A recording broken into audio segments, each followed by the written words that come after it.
ഈ C P എംകാര് ഇത്ര പൊട്ടന്മാരാണോ എന്ന് ചിലപ്പോൾ സംശയിച്ചു പോകും. അവരുടെ ഒരു പ്രവൃത്തി കാണുമ്പോഴാണ്.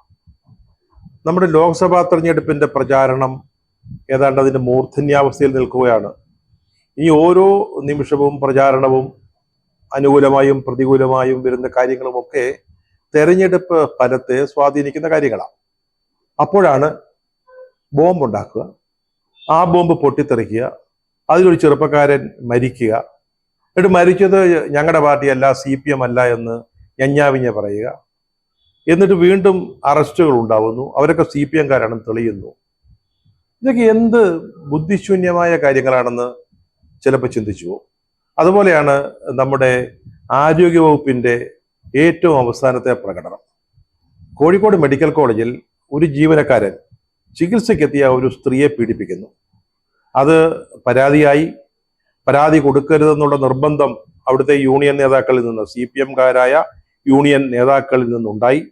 പക്ഷെ ആ സ്ത്രീ പരാതി കൊടുത്തു, കേസായപ്പോ ആ സ്ത്രീയുടെ ഒപ്പം, അതായത് അതിജീവിതയ്ക്കൊപ്പം നിന്നു എന്ന കാരണം പറഞ്ഞ് ഒരു നഴ്സിനെ പെട്ടെന്ന് ഇടുക്കിയിലേക്ക് സ്ഥലം മാറ്റുക. അവർ ഹൈക്കോടതിയിലെത്തുന്നു, കേസ് നടത്തുന്നു. അവസാനം ഹൈക്കോടതി പറഞ്ഞു എത്രയും വേഗം ഏപ്രിൽ 1-ാം തീയതി കോഴിക്കോട് മെഡിക്കൽ കോളേജിൽ തന്നെ അവരെ നിയമിക്കണം എന്ന് ഉത്തരവിടുന്നു. പക്ഷെ ആ ഉത്തരവ് നമ്മുടെ ആരോഗ്യ വകുപ്പിന്, നമ്മുടെ ആരോഗ്യ മന്ത്രിക്ക് സ്വീകാര്യമാവുന്നില്ല. അവരെ പുറത്തു നിർത്തി.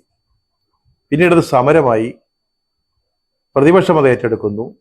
അജിതയും MN കാരശ്ശേരിയും പോലുള്ള ആളുകൾ അത് ഏറ്റെടുക്കുന്നു. അതിജീവിത തന്നെ അവിടെ വന്ന് മുഖത്ത് ഒരു മൂടുപടം കെട്ടി സമരത്തിനിരിക്കുക, ഈ നഴ്സിന്റെ പിന്തുണ പ്രഖ്യാപിച്ചുകൊണ്ട്. മുഖം മൂടിക്കെട്ടാനുള്ള ഒരു കാരണമായിട്ട് അവർ പറഞ്ഞത് ആരോഗ്യമന്ത്രി ശ്രീമതി വീണ ജോർജ് ഈ പ്രശ്നത്തിനോട് എടുക്കുന്ന ഒരു സമീപനത്തിൽ പ്രതിഷേധിച്ചാണെന്നാണ്. സംഗതി നാശമായപ്പോ ഹൈക്കോടതി ഉത്തരവ് അനുസരിക്കേണ്ടി വന്നു. പക്ഷെ അവിടെയും വിട്ടിട്ടില്ല. അവരെ ഇടുക്കിക്ക് അയച്ചേ ബാക്കി കാര്യങ്ങളുള്ളൂ എന്ന തീരുമാനത്തിലാണ് ആരോഗ്യവകുപ്പ് അല്ലെങ്കിൽ ആരോഗ്യമന്ത്രി. ഹൈക്കോടതിയുടെ തീരുമാനത്തിനെതിരെ ഒരു പുനഃപരിശോധനാ ഹർജി നൽകിയിരിക്കുകയാണ്. ഇതൊക്കെ ധാർഷ്ട്യമല്ലെങ്കിൽ മറ്റെന്താണ്? ഒരു തെരഞ്ഞെടുപ്പ് എടുത്തിരിക്കുമ്പോൾ സർക്കാരിനെ നയിക്കുന്നവർക്കും ഒക്കെ അഹങ്കാരവും ധാർഷ്ട്യമൊക്കെ ഉണ്ടാവുക സ്വാഭാവികമാണ്, സാധാരണമാണ്. പക്ഷെ ഒരു തെരഞ്ഞെടുപ്പ് അടുക്കുമ്പോൾ അങ്ങനെയാണോ പതിവ്? നമുക്ക് നമ്മുടെ മുഖ്യമന്ത്രി പിണറായി വിജയന്റെ കഥ അറിയാം. കടക്കൂപ്പുറത്ത് എന്ന് പറയും. അല്ലെങ്കിൽ ഒരു സമ്മേളനത്തിൽ മുഖ്യമന്ത്രിയുടെ പ്രസംഗം നല്ലതായിരുന്നു എന്നൊരു അഭിപ്രായം പറഞ്ഞതിന്റെ പേരിൽ അത്തരം കമന്റ് ഒന്നും വേണ്ട എന്നൊക്കെ പറയും.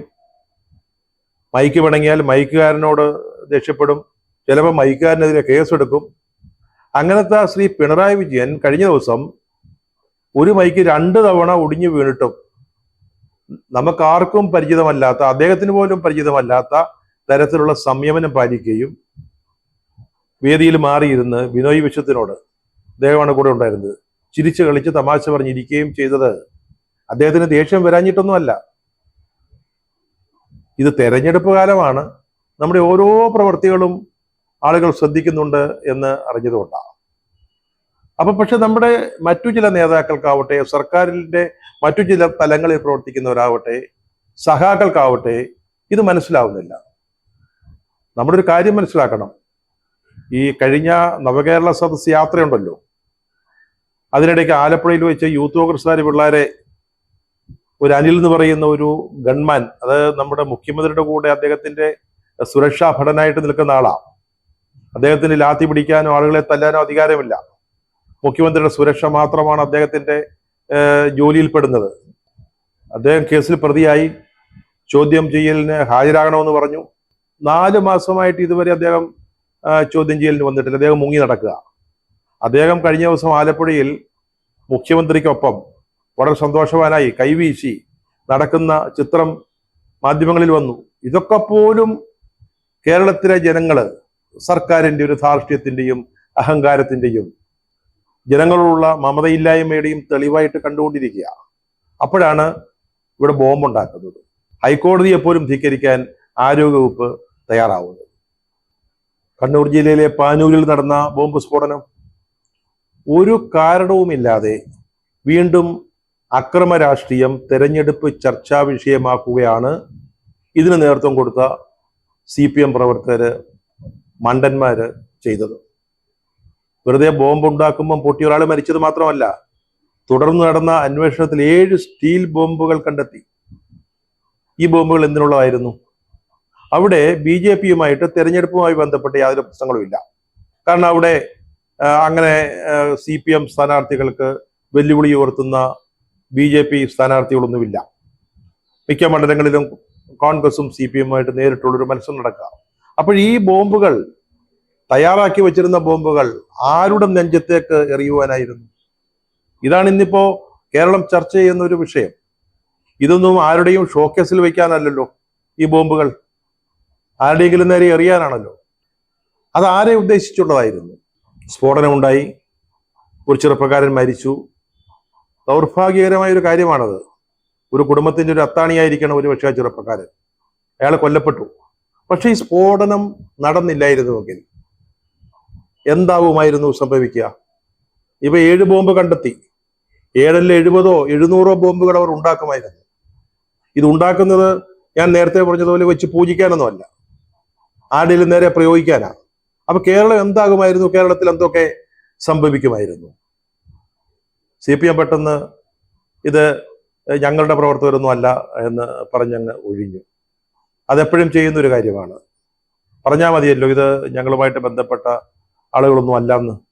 പക്ഷേ ഈ മരിച്ച ചെറുപ്പക്കാരന്റെ വീട്ടിൽ പോയത് CPMന്റെ അറിയപ്പെടുന്ന നേതാക്കളാ. ശവസംസ്കാരത്തിൽ പങ്കെടുത്തതും വീട്ടിൽ പോയതും വീട്ടുകാരെ ആശ്വസിപ്പിച്ചതും ഒക്കെ. ഇതൊരു സ്ഥിരം പതിവാണെന്ന് ഇന്ന് ഒരു ദിനപത്രം റിപ്പോർട്ട് ചെയ്തിട്ടുണ്ട്. 2015 ജൂണിൽ ഇതുപോലൊരു സംഭവം ഉണ്ടായപ്പോൾ, ബോംബ് സ്ഫോടനത്തിൽ 2 പേര് മരിച്ചപ്പോൾ ഇവർ CPMകാരല്ലെന്ന് കോടിയേരി ബാലകൃഷ്ണൻ തന്നെ, അന്ന് പാർട്ടി സംസ്ഥാന സെക്രട്ടറിയാണ്, അദ്ദേഹം തന്നെ പറഞ്ഞു. പക്ഷെ പിന്നീട് അന്ന് ജില്ലാ സെക്രട്ടറി ആയിരുന്ന P ജയരാജൻ വരെ ഈ മരിച്ച ആളുകളുടെ വീട്ടിൽ പോയി. അത് മാത്രമല്ല, ഇവരെ രക്തസാക്ഷികളായിട്ട് പ്രഖ്യാപിച്ചു. CPMന് അങ്ങനെ ഒരു, അവരുടെ വെബ്സൈറ്റ് നോക്കി അറിയാം, രക്തസാക്ഷികളുടെ ഒരു നീണ്ട പട്ടികയുണ്ട്.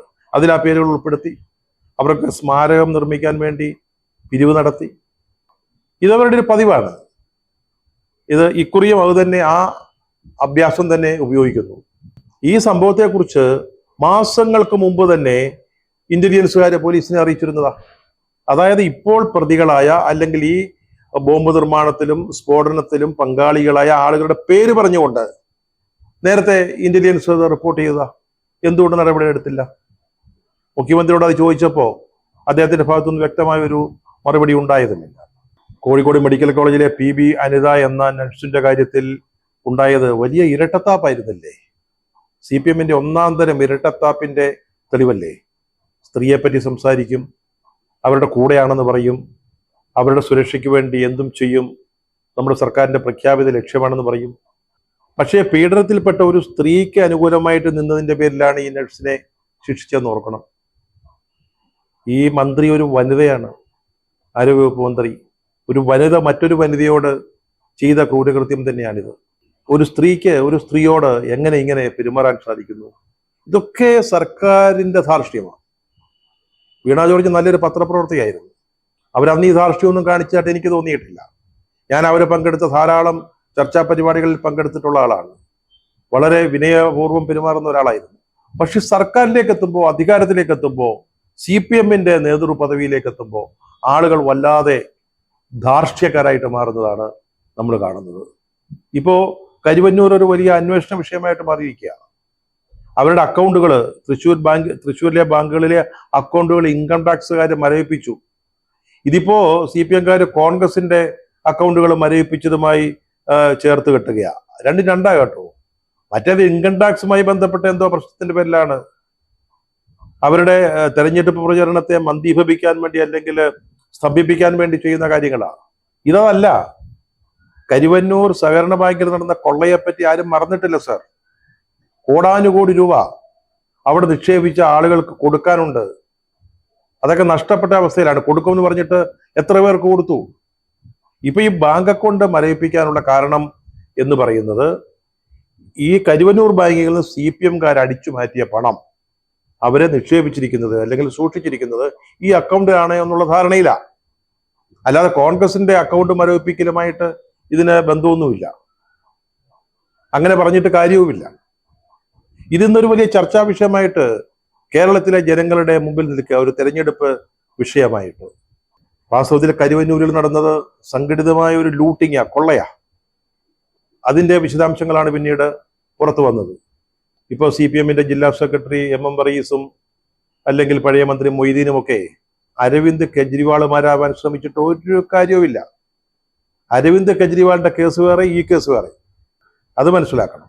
ഇപ്പൊ തന്നെ എക്സാലോജിക്ക് അന്വേഷണം നടന്നുകൊണ്ടിരിക്കുക. മുഖ്യമന്ത്രിയുടെ മകളാണ് ആ കേസിൽ അന്വേഷണത്തിന് വിധേയമായിരിക്കുന്നത് അല്ലെങ്കിൽ വിധേയായിരിക്കുന്നത്. എന്തായിരുന്നു കേസ്? അതും കെജ്രിവാളിനെതിരായ കേസും തമ്മിൽ എന്താണ് ബന്ധം?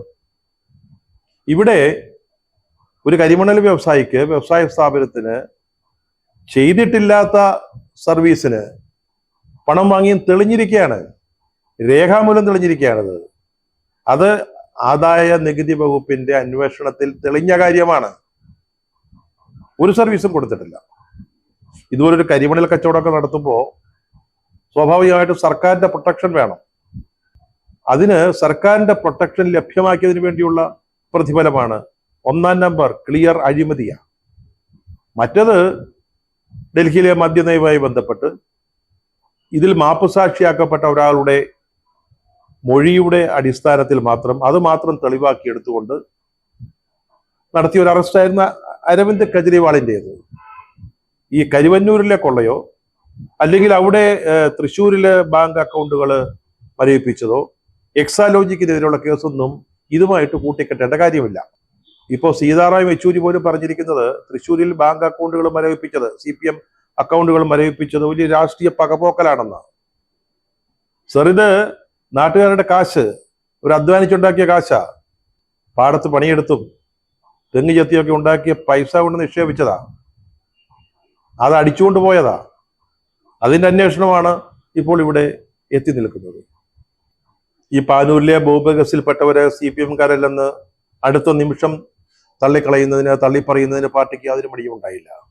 പക്ഷേ ഈ എക്സാലോജിക്കിന്റെ ഒന്നും കാര്യത്തിൽ അതുണ്ടായിട്ടില്ലല്ലോ എന്ന് നമുക്ക് ആശ്വസിക്കാം. അത്രയും സത്യസന്ധത അവിടെ ഉണ്ടായി. ഈ തെരഞ്ഞെടുപ്പിന്റെ മുമ്പിൽ ഇതെല്ലാം വളരെ വ്യക്തമായ ചർച്ചാ വിഷയങ്ങളായിട്ട് നിൽക്കുകയാണ്.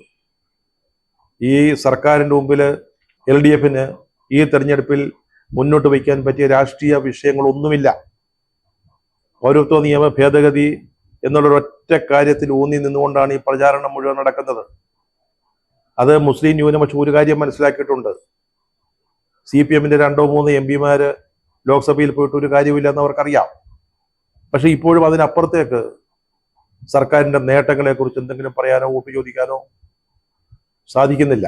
ഞാൻ ഒരു കാര്യം പറയാം, ഇത്തവണത്തെ തെരഞ്ഞെടുപ്പിൽ സംസ്ഥാന സർക്കാരിന്റെ, അതിനെ നയിക്കുന്ന പാർട്ടിയുടെ ധാർഷ്ട്യവും അഹങ്കാരവും വിധി നിശ്ചയിക്കുന്ന ഒരു പ്രധാന ഘടകമായിരിക്കും.